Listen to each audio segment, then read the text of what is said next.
We've bought a £10,000 Gibson Les Paul, and when we opened it up we found some surprise pickups inside. This guitar is ultra heavy aged and comes in the stunning Lemon Burst. So without further ado, let's get straight into this Squealing Pig Guitars episode.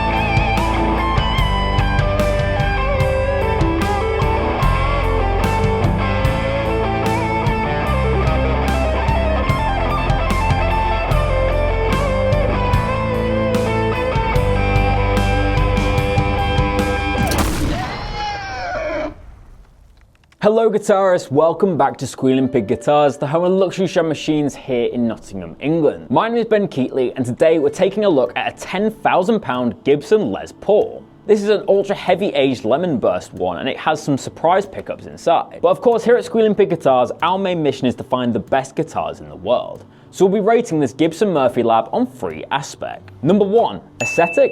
Number 2, playability and tone, and finally, number 3, resale value and overall value. So I won't hold you in suspense any longer, let's grab the case and open up this bad boy.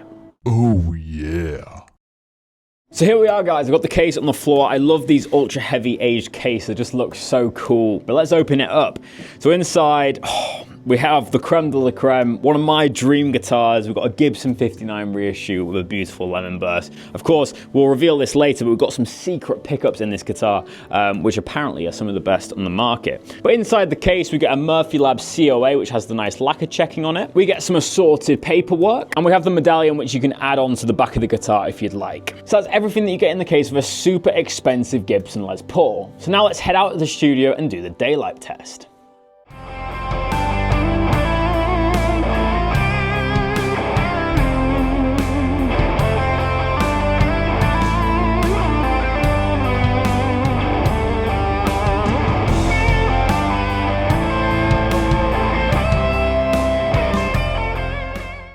So guitarists, the time has come to talk about the specs of this beautiful Gibson Murphy Lab guitar. Of course, this is the creme de la creme, the Gibson Les Paul 59 reissue in an ultra heavy aged. And I've had an affinity with these ultra heavy aged guitars ever since they were released in 2021, I think it was, when the Murphy Lab was introduced. I first played one in the Gibson garage in London, and I have to say I've been in love ever since. They're just extremely expensive, and I've not been able to afford one. But as you can see, we've got all the lacquer scraped off the back of the neck there, also on the back of the body with some really intense scratching. But it just makes it feel so lived in, and I know a lot of you in the comment section below don't like relics, but I personally love them. So I'm going to chat about that today and tell you how great they are. I have to say the checking and the overall wear patterns on this guitar are absolutely sensational. It's one of the best ones I've seen, way better than the collector's choice in my humble opinion. But in terms of construction, of course, it is just a Les Paul. So we have one piece of mahogany. This one's pretty lightweight mahogany for a Les Paul. It's got a really nice dark hue to it, that kind of classic kind of washed out aniline dye. Obviously, they would have all been finished in the same finish originally, factory burst and aniline dye on the back, but this is simulating one that has heavily aged, of course. Then we have a 2-piece flamed maple top. This maple top is one of the best ones I've seen. It's got so much dance into it. As you can see in the B camera there, it really is a HD top. It's got so much movement. Of course, this is like a dirty Lemon Burst, which is one of my favorite guitar finishes. Obviously very reminiscent of the Peter Green model. We then have a mahogany neck. To my hand, this feels quite thin for a 59 profile, so it's kind of more of a 60s feeling neck, I would say. It's very thin indeed, not really your classic kind of rounded neck. I don't know if that was a spec that they went for, or if this is just a one-off. Obviously these are all handmade guitars, so they are going to differ to a certain degree. We then have a rosewood fingerboard, which is so dark and luscious. We've not even treated this one yet, and it already looks incredible. We then have celluloid inlays, and then the kind of aged binding with the tortoiseshell dots. Lovely stuff. Moving on to the hardware and the electronics, this is where it gets quite interesting. So you all have seen on the title of today's video, this guitar has some very special secretive pickups. So in this guitar, we have the Alan Dingwall Spirit PAF humbuckers, and basically they're trying to simulate what Gibson were doing in the 50s. Obviously that's what the custom bucker is as well, but these are known to be very, very special pickups. And I've heard of Alan Dingwall's pickups quite a lot from fellow guitar enthusiasts like myself, but I don't know too much about them. But obviously this pickup is trying to simulate what Gibson were doing in the 50s, the PAF design. And they're supposed to be kind of the closest replicas you can get. Apparently they're very, very good according to the previous owner. Just to show you inside, this box comes in a nice like kind of cloth bag. It says here they're Alnico 5 magnets, but we'll have to test how good they sound in the tone demonstration later on, so make sure to wait for that. But other than that, it's just standard Gibson specs. You have an ABR1 bridge drilled directly into the top, the aluminium stop tailpiece. Every single time I play one of these heavy aged Murphy Lab guitars, I always get so jealous that I don't have one, but obviously they're extremely expensive, but this is definitely a dream guitar for me. I'd either get it in a lemon burst like this one or like a tobacco burst, but I do think the lemon burst is just so iconic and looks incredible. But enough talking about this guitar, we've got to hear this in action, see what these pickups sound like, so let's go to the tone demonstration. So guitarists, the time has come to hear this Gibson Murphy Lab in action. For the tone demonstration today, I'll be using my 2-rock Bloomfield Drive 4020 amplifier, and I'll have a few effects on the floor. I've got a tube screamer, a compressor, and then the Flymer FSO2 in the loop of the 2-rock. This part of the tone demonstration, we're basically just showing you the basic tones, neck, middle, and bridge, and then we'll go to the gig test where you can hear the heavier tones and this guitar really pumping through the amplifier. So let's start off with the neck pickup. Let's start with the neck pickup.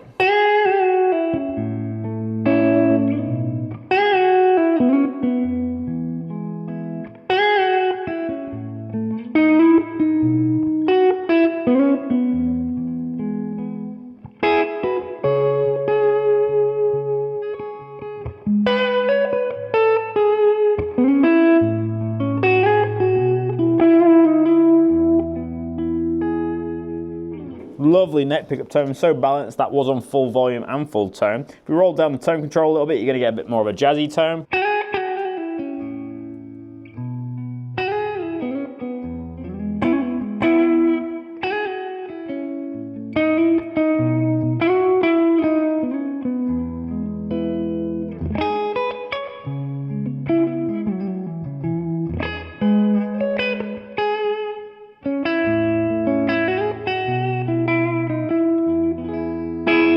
Lovely sounds. Let's bring them back to full volume and full tone and go into the middle position.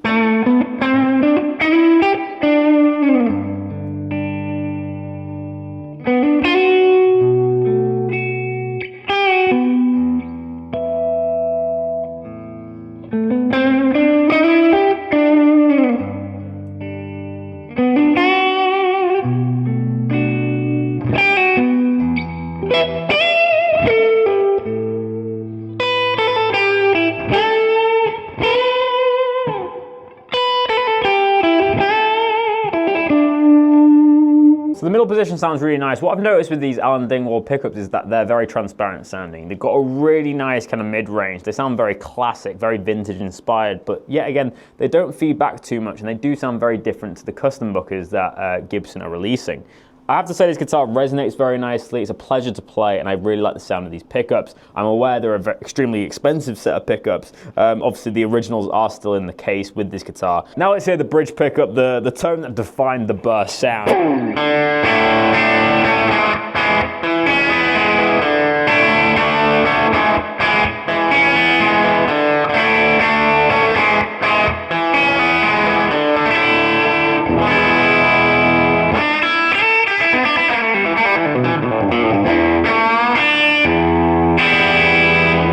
What a spanky tone coming out of these pickups, sounding incredible. This would be perfect for that kind of Stairway to Heaven sound.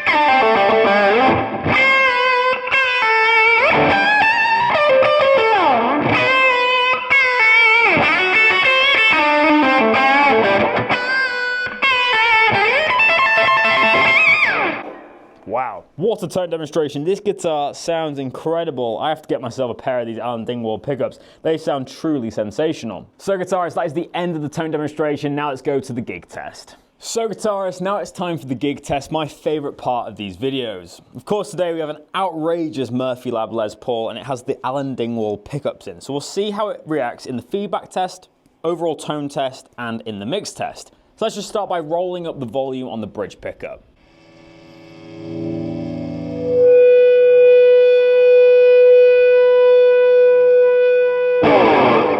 So just a little bit of feedback there, quite nice and low range. It's not squealy, so these pickups are doing a good job so far. So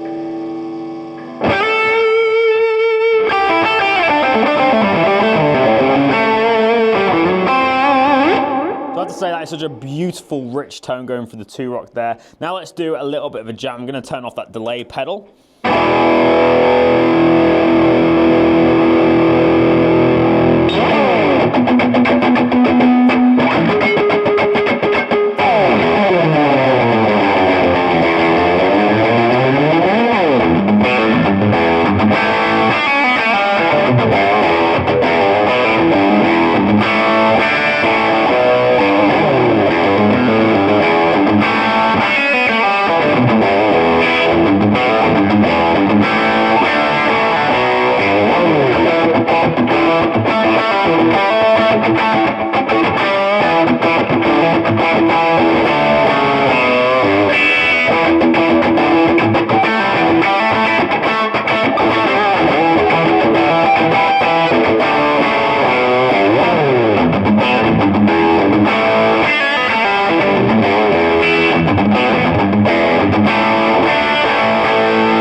So I have to say, this Les Paul sounds incredible. What a tone. These Alan Dingwall pickups definitely are doing their job. But there's the gig test. I think it reacted really nicely, sounds nice under a loud volume, it's not too brittle. The pickups aren't feeding back too much, but they're feeding back just enough to give you that nice sustain whilst you're soloing. Now let's hear it in the mix test. Of course, all these backing tracks that I make are all done by myself. If you do want to get a hold of these backing tracks in the future, let me know in the comment section below if that's something you'd be interested in. But without further ado, let's play Heaven by Bryan Adams.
So guitarists, I hope you've enjoyed listening to this guitar. Now we're going to have a little chat about the value of this guitar.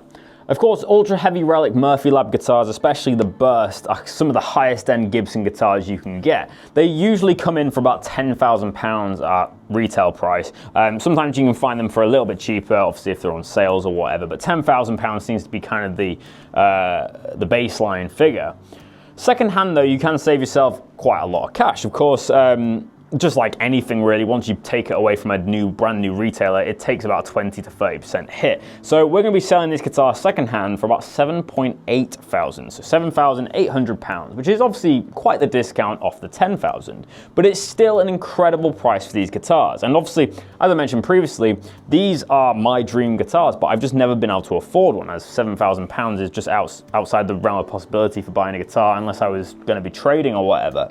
But in my opinion, these guitars would be worth every single penny if I was to save up for it. These guitars are like the best Gibson guitars out there, and this is why I get so envious when I can't take one home with me, because I just love to play one all the time. They have such a unique feel, and I know a lot of people don't like relicking, but I do, so I'm going to talk about how great it is. So I just love how you can feel the neck, you can feel everything about it. It resonates slightly differently. It's quite a lightweight guitar as well. These Alan Dingwall pickups sound incredible. It's a really nice modification to a standard Gibson. They have a little bit of a different voice. They still have that same kind of twangy sound, but they're just a little bit different. But if I saved everything up and I got this guitar, I would not be disappointed. And I think it's something that we talk about quite regularly on the channel here, is obviously you get what you pay for in the guitar world. Yes, Gibson, Fender, all them types of brands, they're luxury brands. They're extremely expensive, but you really do get what you pay for, especially in the upper echelon of Gibson. Of course, this guitar is not 5 times better than a Gibson Les Paul standard from the USA factory, but it is an incredible guitar that has its own unique voice, and I really enjoyed playing it today. It definitely makes me play differently, which is what I always look for in a guitar. In terms of talking about the value as well, these guitars always fly off the shelf. We never have these guitars for more than a week because the ultra heavy aged guitars are just so amazing. And even at a price like £7,000, people still buy them in a heartbeat. So it just goes to show the demand's there, so your money will stay intact because there's always going to be someone who wants to buy them. So in terms of value, yes, it's an extremely expensive guitar, but you're going to keep your money. It's a great investment and it's an incredible instrument, so you're never going to want to sell it once you play it. So in that case, I'm going to give it an 8 out of 10 for value. Yes, it's really expensive, but I do think it's good value for money, and it's one of the best guitars you'll ever pick up. So that is it for today, guys. Let's total up all the results and see what this Gibson Les Paul is going to score on the squeal board. So guitarists, it's the end of another Squealing Pig Guitars video. I really hope you've enjoyed this one today. Make sure to leave a like if you've enjoyed checking out this Gibson Les Paul, and press the hype points button to give us some hype points. This really helps us out, increasing engagement on these videos, and it tells YouTube to recommend them to other guitar players like yourself. Also, let your voice be heard in the comment section below. Let me know what you think of this Gibson Les Paul. Do you think they're overpriced, or do you think they're priced just right? Let me know down below. And finally, if you're not subscribed to Squealing Pig Guitars, make sure to hit that subscribe button. YouTube tells us that 77% of you guys aren't subscribed to the channel. So make sure to join the Squealing Pig Guitars crew by hitting that subscribe button. So let's get down to business, let's total up the results. So for aesthetic, I rated the guitar a 10 out of 10. It doesn't get much better than this. The Les Paul is the most iconic guitar shape ever made, and it looks bloody amazing. Then number 2, playability and tone. Again, it got a 10 out of 10. This is one of the best playing guitars I've ever played, and I have to be honest in these videos. And then finally, value. We scored it a little bit lower at 8 because of the extreme price tag, but we still think this guitar is really good value, and it's one of the best guitars you can purchase in my opinion. So in total, the Gibson Murphy Lab £10,000 Les Paul scores a 9.4 out of 10. If you'd like to check out all the results from these videos, then hit the link down below to check out the squeal board. But as always guys, thank you so much for watching this video today. It means the world to me, and I'll see you tomorrow for another episode. But until then, keep rocking guys. I'll see you soon.